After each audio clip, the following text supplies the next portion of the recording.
Benvenuti in questo canale. Dio vi benedica a tutti. Vogliamo leggere alcuni versi nella parola del Signore in San Giovanni capitolo 14. È Gesù che parla. Il vostro cuore non sia turbato. Credete in Dio e credete anche in me. Nella casa del Padre mio ci sono molte dimore, se no vi avrei detto forse che io vado a prepararvi un luogo? Quando sarò andato e vi avrò preparato un luogo, tornerò e vi accoglierò presso di me, affinché dove sono io siate anche voi. E del luogo dove io vado sapete anche la via. Tommaso gli disse: Signore, non sappiamo dove vai, come possiamo sapere la via? Gesù gli disse: Io sono la via, la verità e la vita. Nessuno viene al Padre se non per mezzo di me. Se avete conosciuto me, conoscerete anche mio Padre, e fin da ora lo conoscete e l'avete visto. Fin qui. Poi solo alcuni versi sempre lo stesso capitolo, nel verso 15, dice: Se voi mi amate e osservate i miei comandamenti, io pregherò il Padre ed egli vi darà un altro consolatore, perché sia con voi per sempre, lo Spirito della verità che il mondo non può ricevere, perché non lo vede e non lo conosce. Voi lo conoscete perché dimora con voi e sarà in voi. Non vi lascerò orfani, tornerò da voi. Amen. Fin qui. Sto abbreviando per non far lunga la live. E cari amici e fratelli, consideriamo che sono delle parole, non sono parole di un uomo qualsiasi, ma sono le parole del Signore Gesù. Il vostro cuore non sia turbato. Credete in Dio e credete anche in me.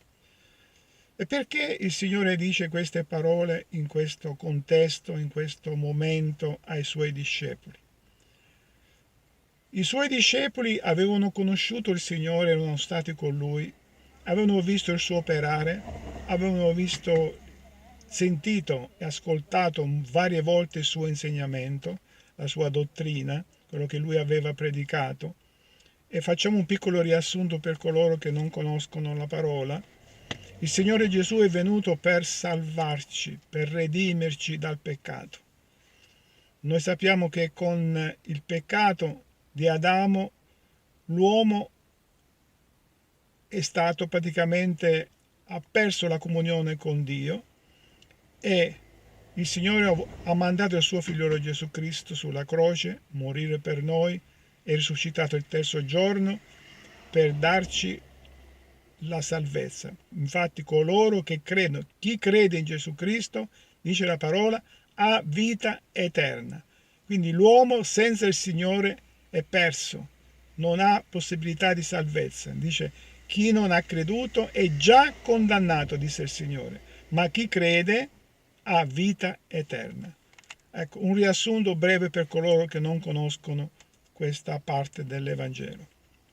E quindi adesso il Signore aveva compiuto la sua missione, aveva mostrato ai suoi discepoli il suo potere, aveva fatto i miracoli, aveva mostrato che Lui era il figliuolo di Dio, che Lui era stato mandato dal Padre per compiere quest'opera di redenzione per noi peccatori, e che Lui ha preso su di sé tutti i nostri peccati e sono stati inchiodati sulla croce al nostro posto. Lui è morto innocente, senza peccato, vero uomo, vero Dio, innocente, e ha preso su di sé tutti i nostri peccati.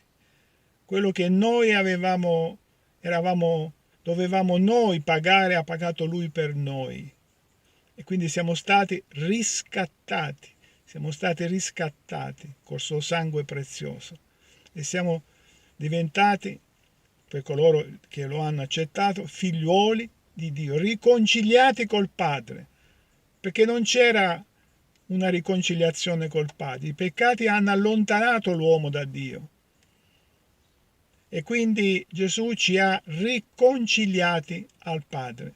e lui è l'intercessore. E noi vediamo anche in altre parti della parola che il Signore è l'unico intercessore tra noi e Dio. Quindi andiamo sempre al Padre nel nome del Signore Gesù. Non ci sono altre intercessioni. Anche se noi sentiamo fuori in molte predicazioni di altre denominazioni, non facciamo nomi, che noi possiamo chiedere intercessioni a dei santi, ad altre parti. No, no, nella parola non troviamo nessun appoggio, nessun uomo può intercedere per la nostra salvezza, è solo Gesù Cristo, è Lui che è morto sulla croce per noi. Lui ha sparso il suo sangue per noi, ha sofferto. Lui è stato mandato, lui è stato l'uomo perfetto, vero uomo e vero Dio, che ha preso il posto nostro e ci ha redenti, ci ha riconciliati, come ho detto prima, al Padre, e quindi ora possiamo dire Abba Padre. Signore, ascoltaci. Signore, possiamo pregare al Signore perché Lui ci ha riconciliati a Lui. Ora, qui questo episodio parla di una parte importante, perché il Signore era stato, come ho detto prima, con i discepoli, aveva mostrato loro e aveva insegnato loro la dottrina, sia nel Sermone sul Monte, sia attraverso le sue opere. Avevano visto che veramente i discepoli che lo seguivano, era il figliolo di Dio. E qui però c'è una separazione, perché lui doveva lasciarli per un periodo, doveva andare sulla croce e poi sarebbe risuscitato, sarebbe stato ancora con loro per un certo tempo. Infatti il Signore è restato per diverso tempo con i discepoli dopo essere risuscitato, però alla fine poi doveva andare al Padre. Però avrebbe mandato, come abbiamo letto noi, lo Spirito Santo, che dice la parola, che vi guiderà in ogni verità. E quindi qua dice: il vostro cuore non sia turbato, perché c'era motivo di turbamento. C'era il motivo perché loro dovevano distaccarsi dal Signore fisicamente, nel senso che lui non l'avrebbero visto o l'avrebbero rivisto solo risuscitato qualche volta, ma poi alla fine sarebbe dovuto infine lasciare. Ma il Signore dice qui: nella casa del Padre mio ci sono molte dimore, se no io ve l'avrei detto. Forse che io vado a prepararvi un luogo. Quando sarò andato e avrò preparato un luogo, tornerò e vi accoglierò presso di me, affinché dove sono io siate anche voi.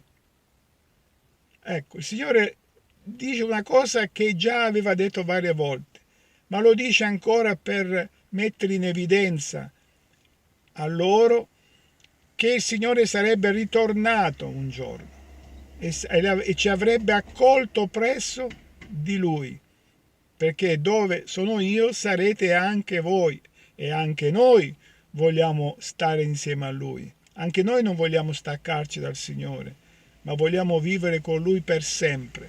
E tutti coloro che lo servono, lo amano e lo hanno accettato avranno questa gioia e questa allegrezza di vivere con Lui per sempre.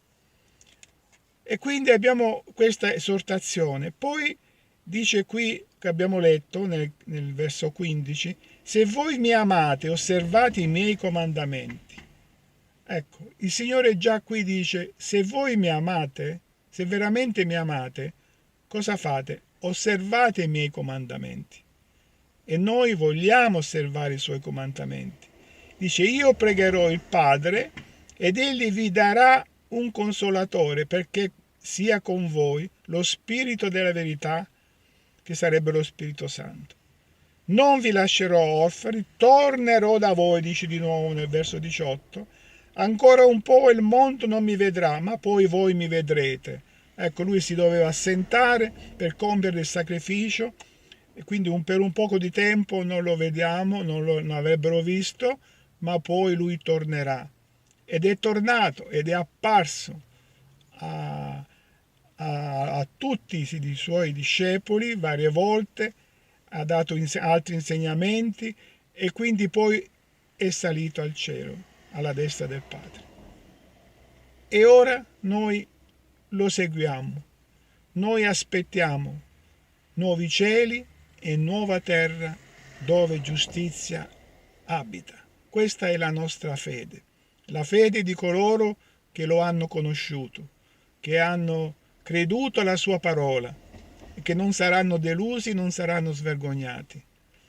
È un invito a quelli che non conoscono il Signore in quest'oggi di accettare Gesù Cristo, perché Lui è l'unico Salvatore, colui che ci può salvare dalla condanna eterna. Il Dio ha tanto amato il mondo, dice, che ha dato il suo figliuolo affinché chiunque crede in Lui non perisca, ma abbia vita eterna. Ecco, vedete, affinché non perisca, perché chi non crede perirà, affinché non perisca, ma abbia la vita eterna. Questa vita eterna, una vita che non avrà mai fine con Lui, nella città che Lui ha preparato, nel luogo dove Lui ha preparato, che dice qua io vado a prepararvi il luogo, quindi ci sarà un luogo, non sappiamo come sarà, ma sappiamo che sicuramente è un luogo di pace, di splendore, di allegrezza, di felicità, perché chi sta col Signore Gesù è, diciamo, vive una vita spirituale diversa, vive in comunione col Signore, è un altro tipo di vita, è una vita che noi non possiamo neanche immaginare come sarà nel futuro, ma sappiamo che è una vita di gloria, di splendore, di felicità, è la vera felicità, non quella che il mondo ci promette, perché il mondo è ingannatore, il mondo e la sua concupiscenza, dice la parola, passa via, è un'illusione, ma chi fa la volontà del Signore dimora in eterno, e quindi noi siamo destinati a dimorare in eterno col Signore Gesù e non lo vogliamo lasciare mai più, vogliamo servire sempre meglio, cercando di meditare nella sua parola che Lui ci ha lasciato, questa parola gloriosa che è la Bibbia. Il Signore ci ha lasciato per meditarla. Ricordiamoci, fratelli, meditiamo nella parola del Signore, l'unica fonte sicura che ci aiuta a comprendere, e lo Spirito Santo ci guiderà per comprendere la sua volontà, i suoi insegnamenti e poter crescere nella fede. Non essere sempre come bambini che hanno bisogno di latte, abbiamo bisogno di cibo solido, e questo cibo solido lo troviamo nella parola del Signore. Questa è la parte che il Signore ci vuole esortare in questa mattina e ci vuole aiutare affinché noi non perdiamo il nostro tempo dietro a cose vane, inutili di questo mondo. Qui tutto passa, il mondo passa via, ma chi fa la volontà del Signore dimora in eterno. Dio sia sempre lodato.